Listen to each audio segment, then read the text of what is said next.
That itself is a spectacular absurdity.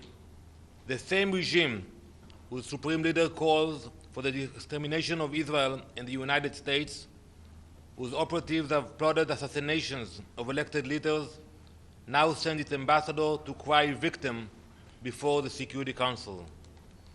This week alone, the ambassador of Iran submitted 5 letters within a week, 5 letters, not to condemn terrorism, not to announce it is dismantling its nuclear program, but to seek sympathy for a regime that funds, arms, and orchestrates terror across the globe.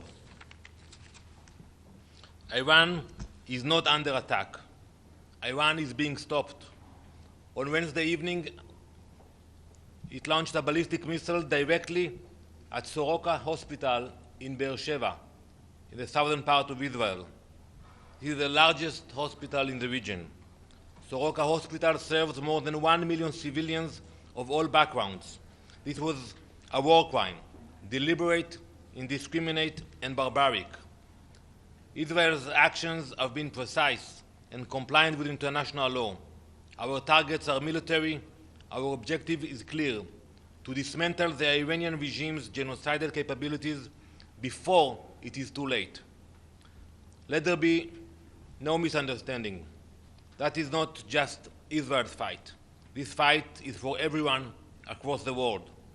Iranian missiles can already reach parts of Europe, and soon they could reach the eastern shores of the US. Iran's terror network extends to every continent, from criminal networks in South America to undercover agents in many European capitals to extremists in the Middle East and Africa. Today, when I walk into the Security Council, I don't expect gratitude from the Security Council, but I will not apologize for protecting our people and for confronting evil when others will not. Thank you. Ambassador, with China Central Television. We know that there are diplomatic efforts ongoing in Geneva. What is Israel's position on these diplomatic talks that might get fruits, maybe reach a deal on Iranian nuclear issue? Well, we have seen diplomatic talks for the last few decades, and look at the results. So, if there will be a genuine effort to dismantle the capabilities of Iran, then that's something we can consider. But it is going to be like another session and debates. That's not going to work. But the last few decades, the Prime Minister Netanyahu always said there will be only months, weeks, days away from Iranian getting nuclear weapons, which is not true. No, so I beg to differ with you. You're going to listen to the IEA later on today. Once we found out about their intentions and that they are building the capabilities, we decided to act. We decided not to wait for them to be the first one to launch atomic bomb into Israel. Please. Mr. Ambassador, Mariam Ramadi with Iran International. The IAEA and especially Mr. Grossi before said they don't have any evidence that the Islamic Republic of Iran is acquiring a nuclear weapon. What kind of evidence does Israel have that Iran is going after a nuclear weapon or nuclear bomb? And did you share those evidence with the IAEA? And also, my second question, in Iran, people don't have access to internet, complete blackout. They don't get Israeli evacuation notice. And before you gave, the Israeli government and the army gave notice to the people of Iran, but there wasn't enough time for people to evacuate. How do you make sure that people are not in the places that Israel is targeting so you can make sure that civilians don't get killed? So first, regarding your first question, the IAEA itself said that Iran enriched uranium to a level that they can produce multiple bombs, not one bomb. And it's not for civilian usage. It's for the military program. We know about the ballistic missiles. We see their capabilities. They are launching them every night into Israel. And we also found out about the triggering mechanism and about the intention to put everything together. So when you take the enriched uranium, the ballistic missiles, the triggering mechanism, and you understand that now they are at a point that they wanted to put everything together, that was the point we decided not to wait anymore. Regarding your second question, we pray for the people of Iran. We care about them. That's why we send those notifications, and we will do our best to minimize civilian casualties. And if they don't have access to our warnings, I would advise them not to stay near military facilities. They know exactly where the IRGC compounds are.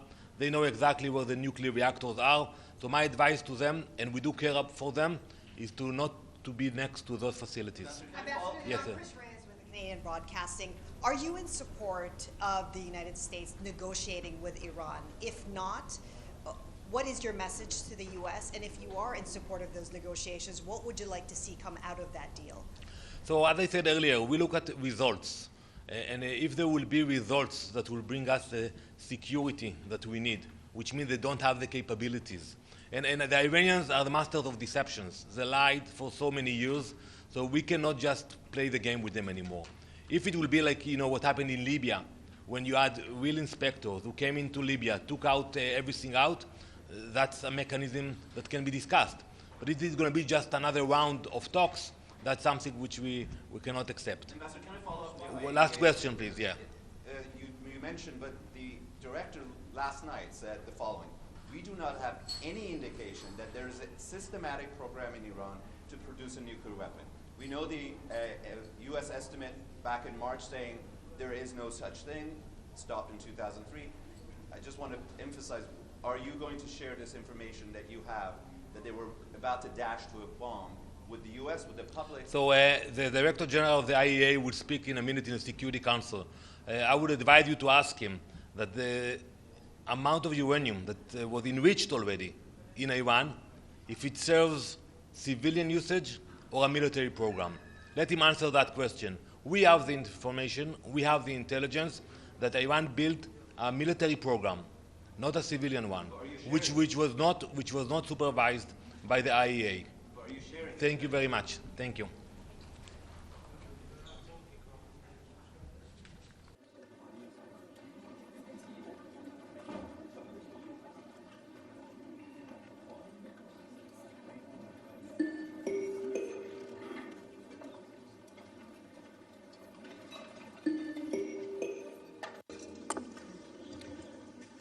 The 9,939th meeting of the Security Council is called to order. The provisional agenda for this meeting is threats to international peace and security. The agenda is adopted. In accordance with Rule 37 of the Council's Provisional Rules of Procedure, I invite the representative of the Islamic Republic of Iran, Iraq, Israel, Kuwait, Turkey, and the Bolivarian Republic of Venezuela to participate in this meeting. It is so decided. In accordance with Rule 39 of the Council's Provisional Rules of Procedure, I invite the following briefers to participate in this meeting: Ms. Rosemarie DiCarlo, Under Secretary-General for Political and Peace-Building Affairs, and Mr. Rafael Mariano Grossi, the Director General of the International Agency for Atomic Energy. It is so decided. In accordance with Rule 39 of the Council's Provisional Rules of Procedure, I also invite His Excellency Mr. Stavros Lambrinidis, Head of the Delegation of the European Union to the United Nations, to participate in this meeting. It is so decided. The Security Council will now begin its consideration of item 2 of the agenda. I wish to warmly welcome the Secretary-General, His Excellency Mr. António Guterres, and I give him the floor. Madam President, allow me to make a brief introduction before the briefings of my colleagues. Excellencies, there are moments when the choices before us are not just consequential, they are defining. Moments when the direction taken will shape not only the fate of nations, but potentially our collective future. This is such a moment. To the parties to the conflict, the potential parties to the conflict, and to the Security Council as the representative of the international community, I have a simple and clear message. Give peace a chance. The confrontation between Israel and Iran is escalating rapidly with a terrible toll, killing and injuring civilians, devastating homes, neighborhoods, and civilian infrastructure, and attacking nuclear facilities. The world is watching with growing alarm. We are not drifting toward crisis. We are racing toward it. We are not witnessing isolated incidents. We are on course to potential chaos. The expansion of this conflict could ignite a fire that no one can control. We must not let that happen. Excellencies, it may be easy to list a range of problems that have impacted relations between Israel and Iran in the last decades. But the central question of this conflict is the nuclear question. Non-proliferation is a must for the safety and security of us all.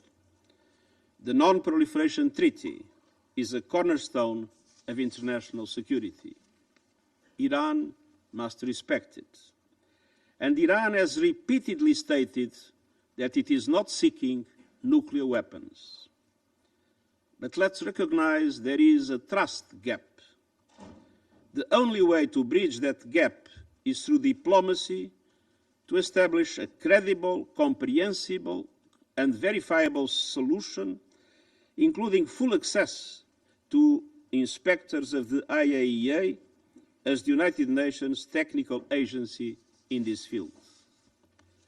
For all of that to be possible, I appeal for an end to the fighting and the return to serious negotiations. At this defining moment, I urge this Council to act with unity and urgency for dialogue. And I urge the international community to rally behind the sole path that can deliver lasting peace, diplomacy, grounded in international law, including the UN Charter. This is even more crucial given the unfolding horrors in Gaza. Excellencies, the only thing that is predictable is that the consequences of continuing this conflict are unpredictable. Let us not look back on this decisive moment with regret. Let us act responsibly and together to pull the region and our world back from the brink. Thank you. I thank the Secretary-General for his remarks. I now give the floor to Ms. Rosemary DiCarlo. Thank you, Madam President.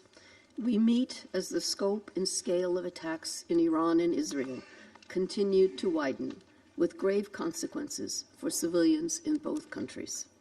In Iran, Israel claims to have targeted over 100 military sites and nuclear facilities, including the Kermanshah missile base, the Natanz and Isfahan nuclear facilities, and the Kondab, former Iraq, heavy water reactor. At the same time, government buildings, homes, and residential neighborhoods, factories, hospitals, airports, and refineries have been stuck in and around Tehran, Isfahan, Tabriz, Avaz, and among many other cities. The bombing on 17 June of Iran's state-run television channel during a live broadcast marked a chilling moment. Residents of Tehran and other cities have received warnings to evacuate on more than one occasion. Iran has closed its airspace until further notice and has shut some border crossings. In Israel, residential neighborhoods and essential infrastructure have been hit throughout the country, notably in Tel Aviv, Haifa, Bat Yam, Dimona, Petah Tikva, and Eilat.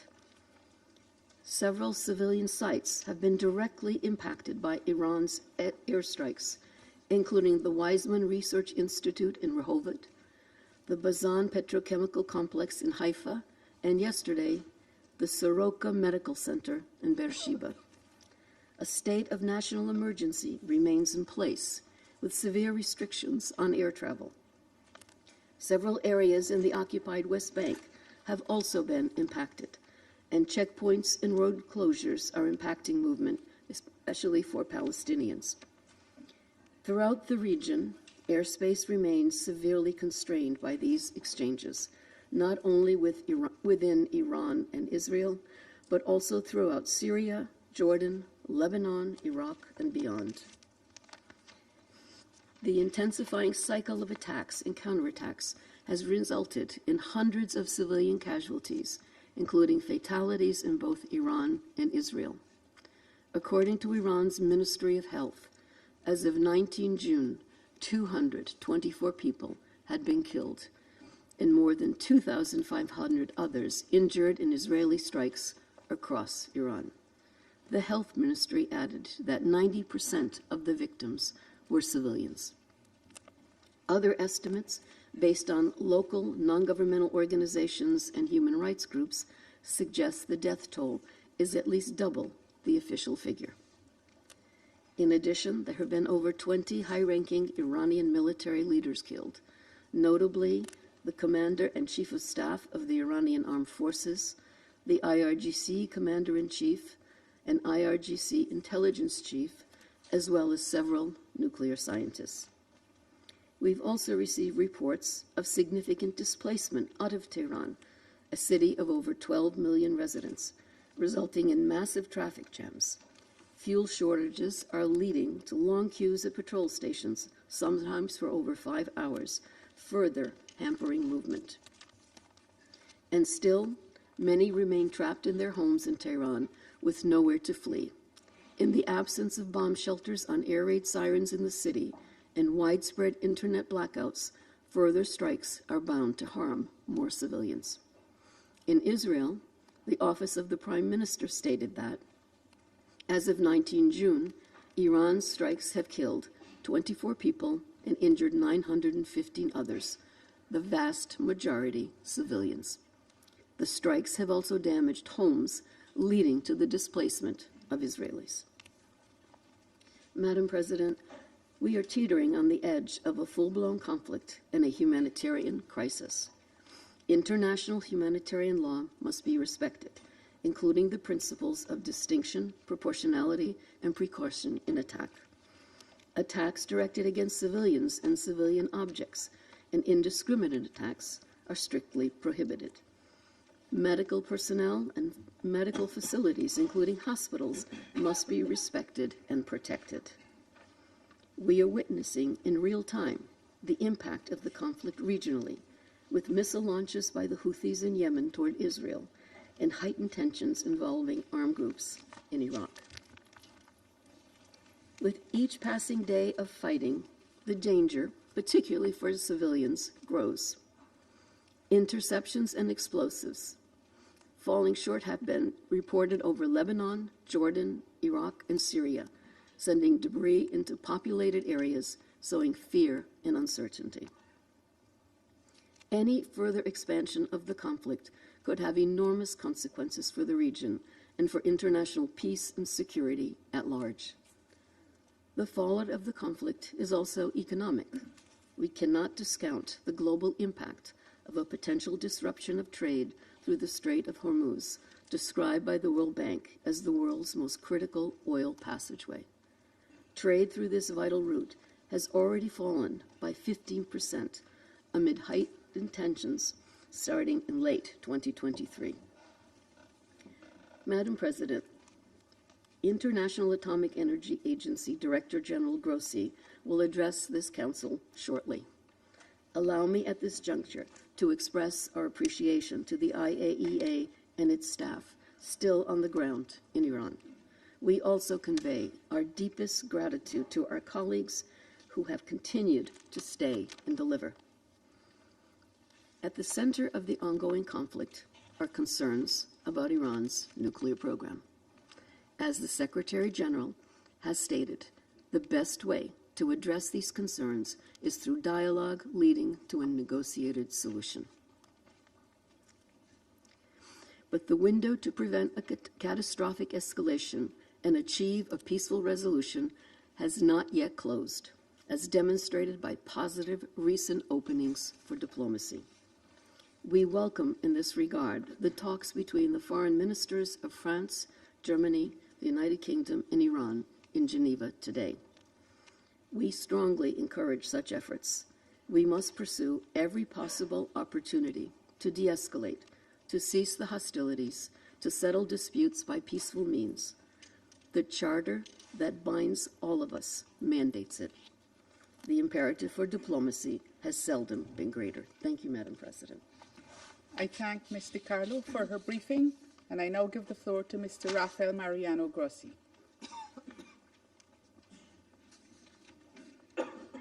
Thank you very much, Madam President, dear Secretary-General, dear Madam Under-Secretary-General, dear friends. Attacks on nuclear sites in the Islamic Republic of Iran have caused a sharp degradation in nuclear safety and security in Iran. Though they have not so far led to a radiological release affecting the public, there is a danger this could occur. The IAEA has been monitoring closely the situation at Iran's nuclear sites since Israel began its attacks a week ago. As part of its mission, the IAEA is the global nerve center for information on nuclear and radiological safety, and we can respond to any nuclear or radiological emergency. Based on information available to the IAEA, the following is the current situation at Iran's nuclear sites, which I offer as a follow-up to my most recent report to this Security Council. The Natanz enrichment site contains two facilities. The first is the main fuel enrichment plant.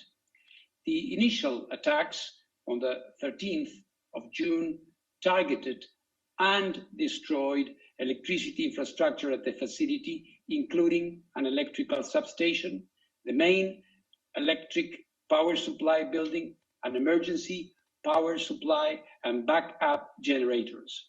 On the same day, the main cascade hall appears to have been attacked using ground-penetrating munitions.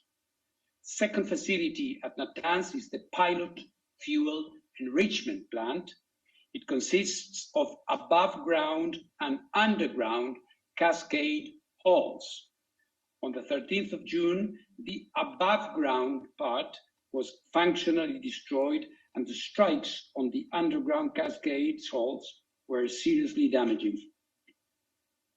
The level of radioactivity outside the Natanz site has remained unchanged and at normal levels, indicating no external radiological impact on the population or the environment there. However, within the Natanz facility, there is both radiological and chemical contamination. It is possible that uranium isotopes contained in uranium hexafluoride, uranyl fluoride, and hydrogen fluoride are dispersed inside the facility. The radiation, primarily consisting of alpha particles, poses a significant danger if inhaled or digested.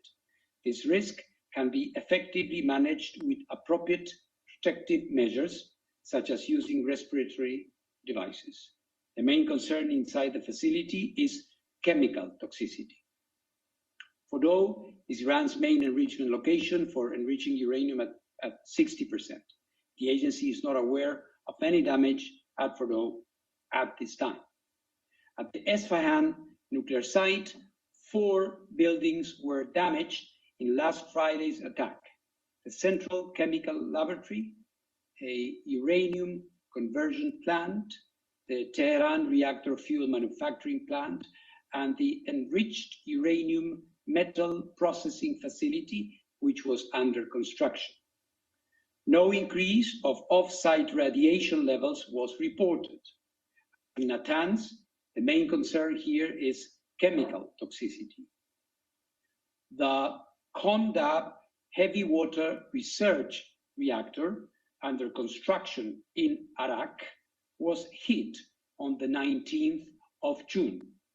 As the reactor was not operational and it did not contain any nuclear material, no radiological consequence is expected.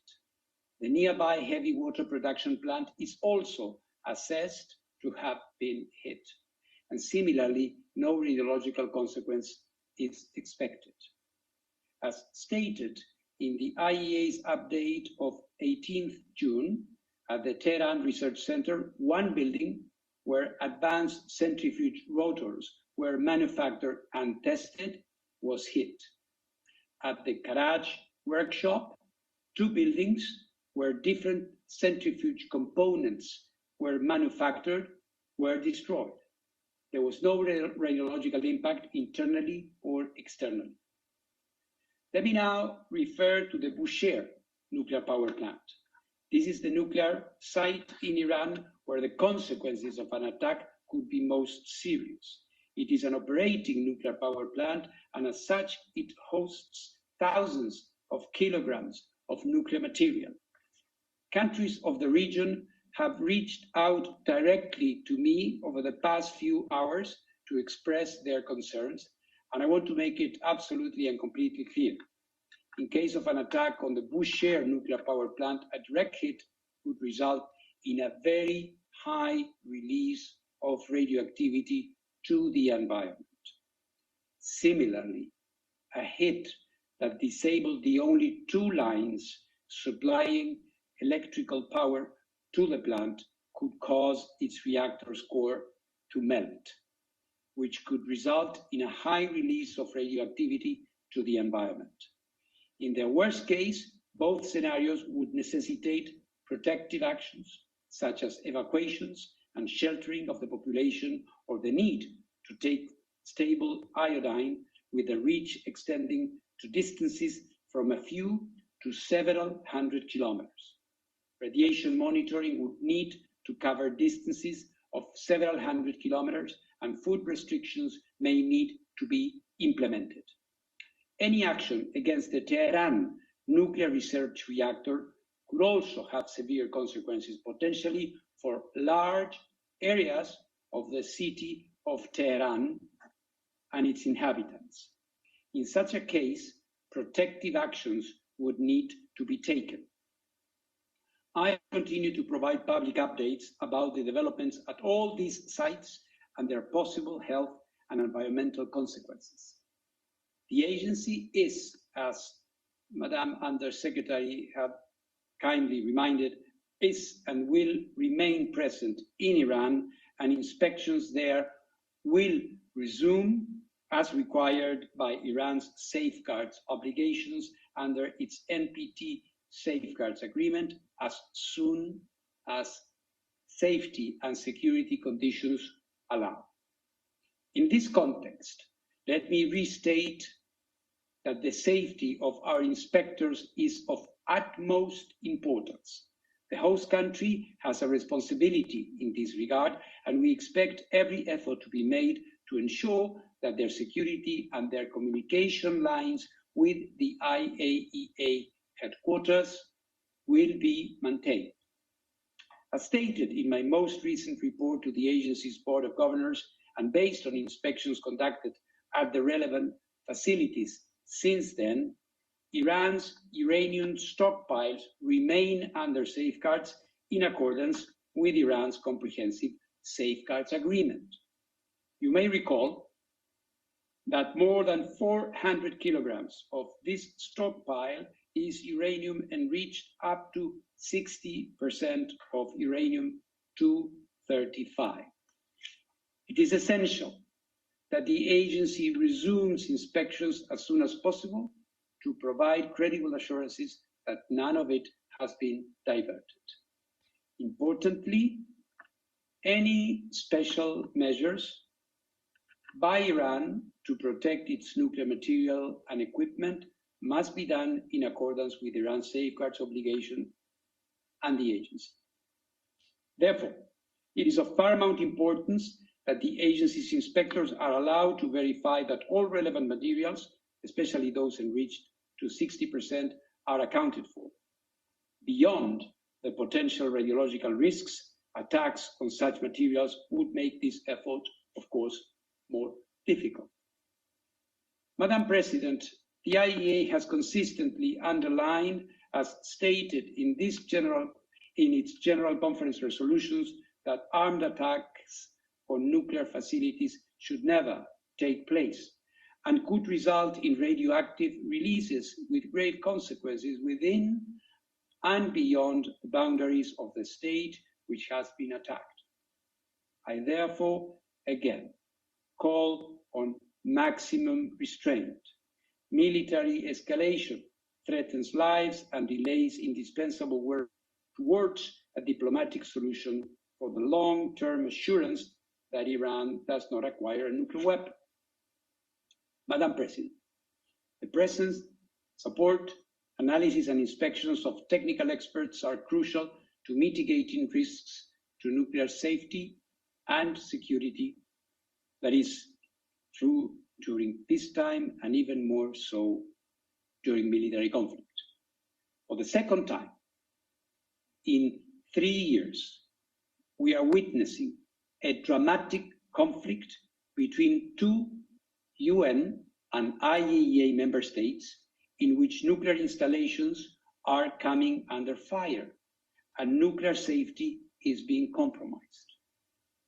The IAEA, just as has been the case with the military conflict between the Russian Federation and Ukraine, will not stand idle during this conflict.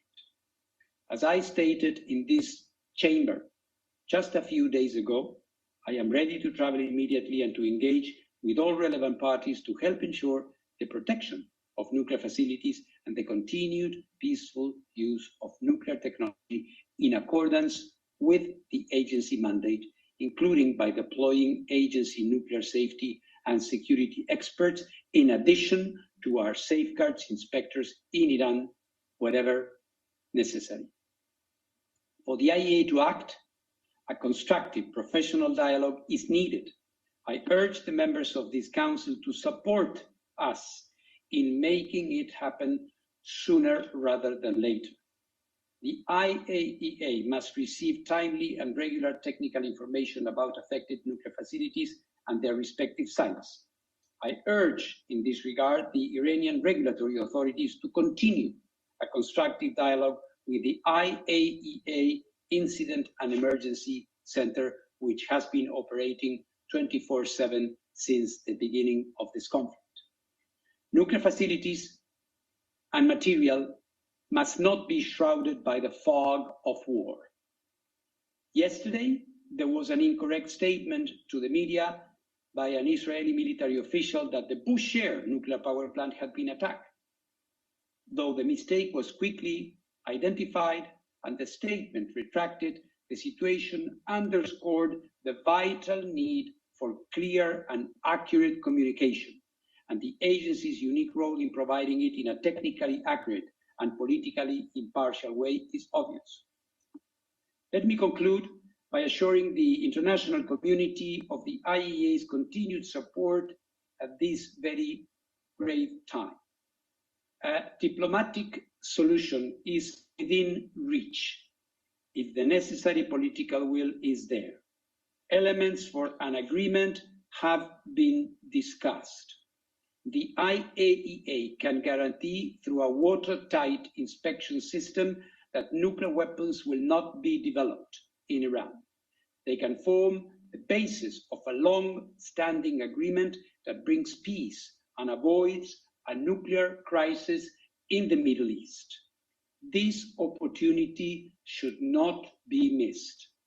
The alternative would be a protracted conflict and a looming threat of nuclear proliferation that, while emanating from the Middle East, would effectively erode the NPT and the non-proliferation regime as a whole. Thank you very much.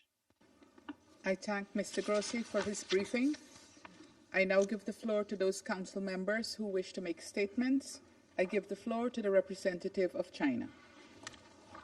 Thank you, President. 主席，我感谢你 President, 召 I 开 thank you 此 for 次紧 convening 急 this 公开会， emergency open meeting. 感谢古 I 特雷 thank 斯秘 Secretary-General 书长的发 Guterres 言， for his statement 支持秘 and 书长 support his 关于 call for 停 an 火止 end 战、 to the 重回 fighting 外交 and the 谈判的呼 return to 吁。 diplomatic negotiations.